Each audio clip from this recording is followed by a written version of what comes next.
안녕하십니까. 레슨몬의 뱃사부 배진환입니다. 오늘은 여러분들이 기다리고 기다리시던 보조지표 강의가 있겠습니다. 그 중에 제일 중요한 스토캐스팅, 일명 마법의 지표라고도 합니다. 오늘은 스토캐스팅에 대해서 알아보겠습니다. 제가 유용하게 보는 지표는 스토캐스팅, 그 다음에 심리도, 그리고 위격도가 있고요. 그 다음에 RSI, 여러 가지 지표들이 많은데요. 그거는 내가 차근차근 강의를 해드리도록 하겠습니다. 오늘은 스토캐스팅입니다. 스토캐스팅, 개발자는 조지 레인이고요. 최근 일정 기간의 고가 저가 범위 내에서 현재의 주가가 어느 곳에 있는지를 알아보는 지표입니다. 지금 과열 구간인지 침체 구간인지 이렇게 알아보는 지표입니다. 이게 민감하고 빠른 선은 스토캐스팅 패스트, 둔감하고 느린 선은 스토캐스팅 슬로우라고 합니다. 여러분들이 어떤 걸 선택하실지 보시고 선택하시기 바랍니다. 일단 지표 설정은 어떻게 하냐? 설정에 들어가셔가지고 지표 설정을 누르셔도 되고 아니면 환경 설정을 누르셔도 되고요. HTS마다 모르시면 증권사에 전화하시면 다 알려줍니다. 잘 모르겠으면 전화하셔서 하시면 되고요.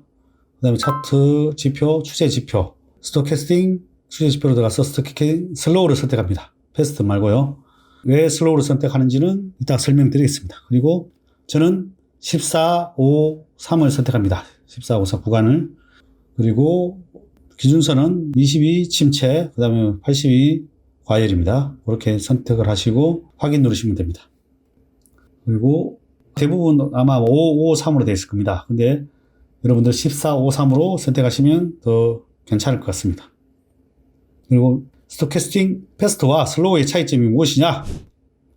보면은 슬로우는 지표가 조금 과열 구간과 이렇게 파란색은 침체 구간이죠. 그리고 빨간색은 과열 구간인데요. 이렇게 패스트를 하면 너무 이렇게 많이 나와요. 지표가. 패스트는 너무 작게 나오죠. 맞지도 않는 지표가 너무 작게 나와요. 그래서 저는 패스트를 선택하지 않고 슬로우로, 특히 저는 이제 중장기에다가 때로는 스윙을 하다 보니 이렇게 길게 슬로우를 보고 합니다. 여러분들도 패스트를 하면 지표가 이렇게 너무 많이 나온다. 자주 나오니까 헷갈릴 때가 많습니다. 이렇게 슬로우와 패스트와 차이를 보시면 이렇게 패스트는 너무 많이 나오죠. 쭉 이렇게 보면 많이 나오고 슬로우는 그래도 천천히 나오잖아요. 이렇게 나올 때가.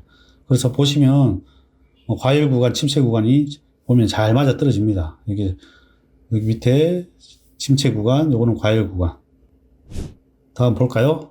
스토캐스팅은 차트상의 단기 천장과 바닥을 짚어주는 지표입니다. 그러니까 여러분들이 고점과 저점을 찾아내는데 아주 유용한 지표입니다. %K 값이 80 이하로 떨어질 때 매도 신호고요. 그리고 %K 값이 20을 넘었을 때 매수 신호입니다. 이게 침체 구간에 갔다가 20을 넘었을 때 매수. 이럴 때 들어올 때도 저는 매수를 하지만은 이렇게 들어올 때 제 같은 경우에는 장기 투자니까 이럴 때 계속 매수를 합니다.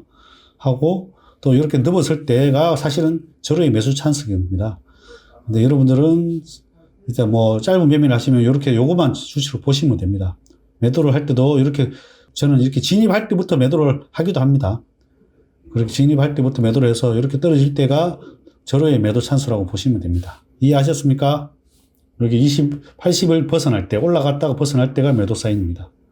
그리고 하나 더는 혹자는 대부분 이제 %K 값이 여기 나타난 %K 값이 D 값을 하락할 때 이게 뭐냐면 데드 크로스라고 하죠. 저번에 이평선 강의 배우셨죠. 데드 크로스, 골든 크로스. 이처럼 이제 그걸 모르시겠으면 다시 제 강의 중에 이평선 강의 보고 오십시오. 보고 오시면 되고요. 여기서 골든 데드 크로스가 날 때 이렇게 파란 사인이 나옵니다. 파란 사인. 이게 파란 사인 나오면 데드 크로스가 나오면 매도하거나 저는 이제 그렇게 하지 않고 80선을 하락 이탈할 때 매도를 하고요. 그리고 20선을 상향 이탈할 때 매수를 합니다. 그리고 이렇게 이쪽에 한번 볼까요? 이렇게 하락 20선을 상향 돌파할 때 매수를 하면 이게 최저점에서 잡고 그 다음에 이렇게 갔다가 80선에 하향 돌파할 때 이럴 때 매도를 합니다. 그러면은 매도를 하고 최근에 이렇게 또 상향 돌파를 할 때 매수를 합니다. 이렇게 또 아까 얘기했다시피 %K가 D를 하락할 때 하면은 지표가 너무 자주 나옵니다. 물론 이것도 유용한 지표긴 한데요. 제 같은 경우는 과열 구간과 80 구간을 하향할 때 매도, 20 구간을 상향 돌파할 때 매수. 이해하셨습니까? 그리고 삼성전자 같은 경우에 한번 보시고요. 요 최근에 보면 이렇게 20을 상향 돌파할 때 매수하면 절호의 매수 찬스였죠. 그리고 반대로 여기를 하향 돌파할 때 매도를 하면 절호의 매도 찬스가 됩니다. 보면 고점에 가면 다 이렇게 잘 맞아 떨어집니다. 퍼센트 D 값이 20 미만일 때 과매도, 침체권 과매도입니다. 이렇게 20 미만일 때 과매도, 침체권이고요. 이럴 때 매수를 하고요. 그리고 방금 이렇게 과열 구간일 때 매도를 합니다. 퍼센트 K 값이 80 이상일 때 과매수, 즉 과열권이라고 합니다. 이렇게 과열권일 때 매도를 하고 이렇게 매도를 하면 또 결국은 하락합니다. 또 최근에 삼성전자 한번 볼까요? 이렇게 과열일 때 매도를 했으면 고점에서 팔았죠. 이렇게 퍼센트 K 값이 80 이상일 때 과열권이다. 과열권인데 과열권에서 매도를 하느냐? 과열권에서 벗어날 때 매도를 한다. 아시겠습니까? 제 같은 경우는 근데 과열권 들어올 때 조금씩 매도를 할 수 있습니다. 근데 그거는 이제 차트와 다른 것들이 모든 것을 전복을 해서 대응을 합니다.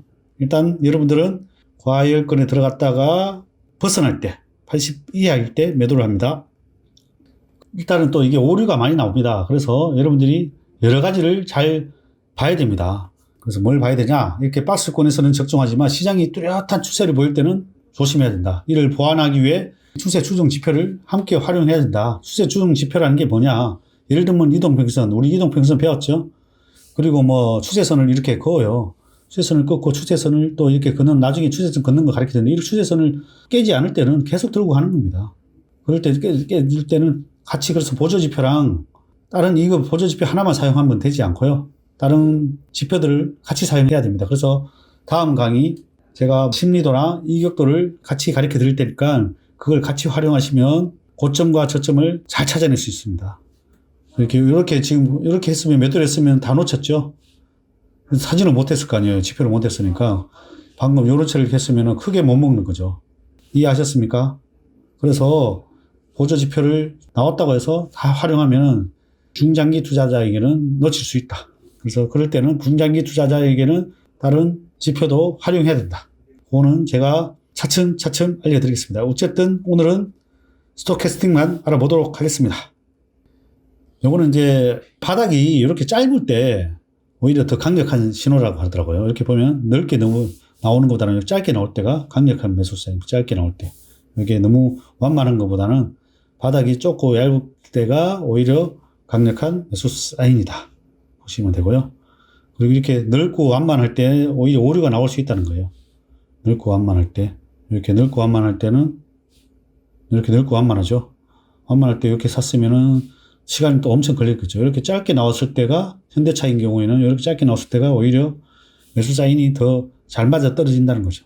그래서 이걸 보시면은 뭐 데드크로스, 골든크로스 계속 나오잖아요. 이렇게 하면은 잘 안 맞을 수 있으니까 우리가 이렇게 짧고 나올 때가 꼭 맞지는 않습니다. 여러분들, 넓게 나와도 강하게 상승할 때도 있습니다. 이렇게 바닥이 길고 넓으면 미약한 상승을 일으킨다. 이렇게 넓고 크게 상승을 못할 때가 많다는 거예요. 바닥에는. 이게 시장이 별로 안 좋을 때, 주로 시장이 안 좋거나 종목이 안 좋을 때 이런 현상이 자주 나옵니다. 그리고 스토캐스팅이 과매수일 때는 매수를 하면 안 됩니다. 이렇게. 한번 보십시오. 이럴 때는 절대로 여러분들 사고 싶어도 참으십시오. 일단은 꼭 사고 싶을 때 이 스토캐스팅, 이 과열이냐 침체냐 먼저 보시고 사시면 됩니다. 아시겠습니까? 이렇게 보면 과열이죠. 과열일 때 사지 말고 침체권에 사라. 침체권에 사면 웬간하면 이길 수 있다. 그래서 저점에 살 수 있다. 그렇게 생각하시면 됩니다. 제가 14,553으로 설정하라는, 부하 설정에서 14,553으로 설정하라는 이유는요. 보통 보면은 553으로 됐을 거예요. 퍼센트 K를 설정하면 553으로 되는데, 이게 좋은 구간에서 팔게 될 수가 있어요. 이렇게 보면 너무 작게 나와요. 작게 나오면은 실패할 수 있으니까, 이렇게 14,532에서 이렇게 벗어날 때 하면은 시즌을 예를 들어 이렇게 아주 최고점에 팔고 나올 수 있었죠. 그래서 제가 14,553으로 설정하고 봅니다. 여러분들 그냥 설정하면 아마 553으로 나오는데 지표가 너무 자주 나온다. 그래서 크게 먹는 구간을 놓칠 수 있다. 한 번 더 볼까요? 삼성전자인데요. 이렇게 쭉 끌고 가시면은 이렇게 크게 먹을 수 있었는데 이렇게 작게 나오면 1553을 하면은 너무 자주 매매하고 결국 매수는 못하게 되는 건 좋은 종목을 놓치게 되죠. 제가 1453을 설정한 중장기 투자자이기 때문에 그렇습니다. 오늘도 여러분들 좋은 강의 알려드렸고요. 다음 강의는 제가 이격도나 심리도에 대해서 알아보도록 하고요. 제가 그 중에 하나는 레슨몬 앱, 레슨몬 TV가 아니고 레슨몬 앱에 올려드릴 수도 있습니다. 왜냐, 제 채널 또 홍보를 하기 위해서 레슨몬 앱에다가 중요한 강의는 한번 올려드리도록 하고요. 아직은 제가 여러분들 유튜브 채널에 많이 알려드리도록 하겠습니다. 이상입니다.